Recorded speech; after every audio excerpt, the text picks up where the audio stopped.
On today's edition of Love Life, we're discussing a topic that has infiltrated our nation. It's been going on for some time now. I'd say at least 10 years, probably even 100. We're talking about the MeToo movement. How has it affected the way men and women communicate? Is it for the better? Are men more respectful? Or has it made them more passive? I want to know. I'm very curious about this topic. Join me as we hit the streets to find out what the people have to say. This is Love Life.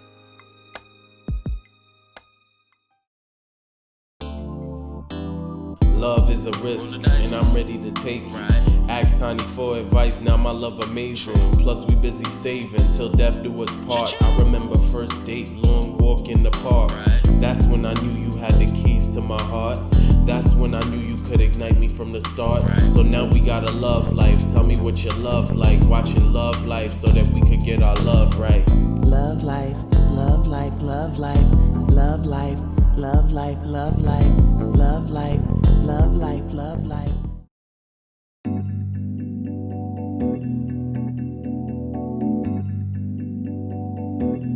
We've known in the last few years that the Me Too movement has really infiltrated our culture, where women have spoken up about unwanted sexual advancements from men who are coming on to them, maybe even touching them inappropriately in inappropriate places. What is the Me Too movement to you? What is the Me Too movement in your opinion? It's about giving women permission to actually talk about it.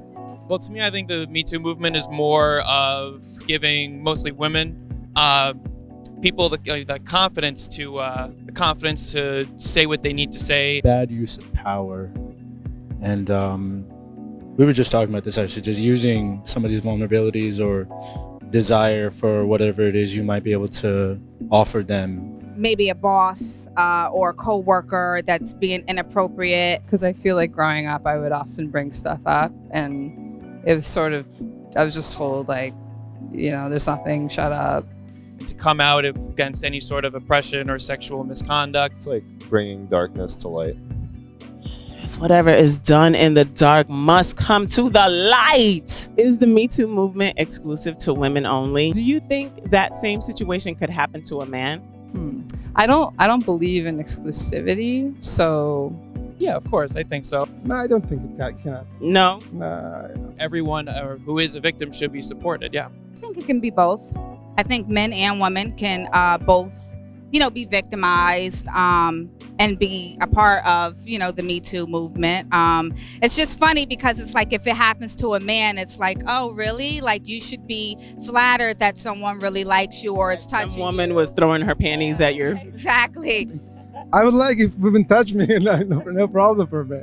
So it's okay for a woman to go up and grope men? For a woman, but it's okay. It's not so bad. It's not so bad. This in comedy clubs, like drunk older women just like going at like comedians that they liked, like they'll just grab their ass. It's more of like everyone thinks it's funny. If he feels uncomfortable enough, he should be able to voice his opinion and get himself heard. part of it is like, I just want a moment where women can just say something, where men can kind of step back for a second. But also, I don't want to demean what men go through. I guess that's kind of why men don't speak up about it. Sometimes afraid that they're not going to be believed, or they're going to be made out to be like a wuss, or... Yeah. And I know a lot of men that you're brought up to be strong, not cry, not be weak. I think they should be part of it. I think the feminine side of everybody should be heard. Love life, love life, love life, love life, love life, love life, love is life, love life.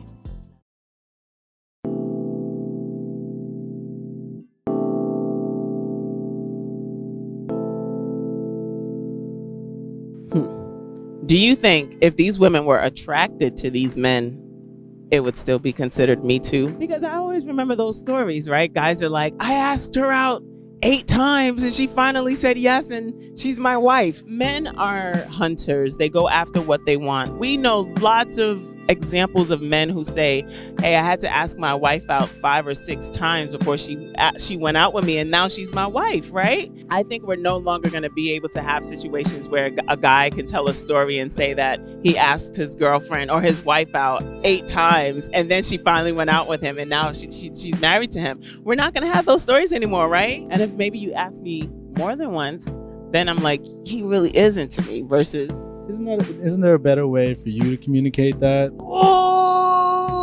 oh, shots fired, blah, blah, blah. I'm married and he pursued me and it was like a year of courting. As long as you draw the line at consent somewhere and it wasn't consensual, then it would be considered Me Too, yeah. Do you think like a woman, because of like maybe what she's wearing or how she's carrying herself, maybe is like almost not like, would it be welcoming the Me Too, or like maybe making herself more vulnerable to being Me Too'd?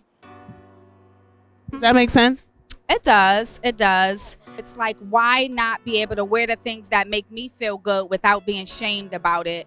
And if you do not like what you see because it's on my body type, then you don't really have to look at it. A lot of times we're shamed. It's being like, oh, you're a woman, you should dress like this, or you're a woman of a certain age, you should look like that. But it's just like, if it makes you feel good when you walk out of the house, then just own that and exude that confidence and be great in all costs. Yes, Janae. Yes. Serve it up, girl. Serve it up. Now, what about that stop, don't stop, stop?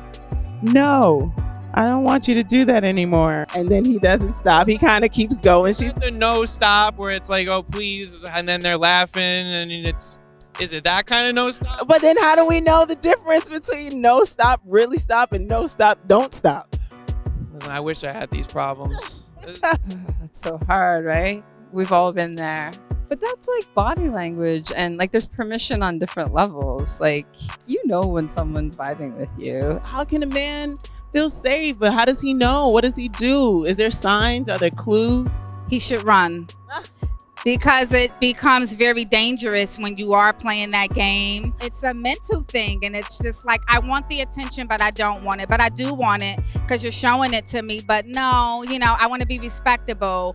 And it's just like, I want to play hard to get. But then it's just like, well, what do you want? Because I don't want to touch you because I value my life, and which he should. But it's like, it's a dangerous game. And it's like, if you know you do not want something to happen or go down, do not put yourself in that predicament. So this is the viewer question. This is the last question. It's a viewer question. Why aren't men more persistent when pursuing women today as they used to be in the past? Why do you think guys are less persistent today in pursuing women? Maybe they don't try as hard anymore. They don't want to make compliments to women. Okay, there's a social media. You can reach almost every woman you can see on the Instagram. So maybe we have a lot of chance. Maybe that's why we are not persistent like before. I think it's definitely been on my mind where you need to really watch what you say, because anything can be taken the wrong way. I think they're scared.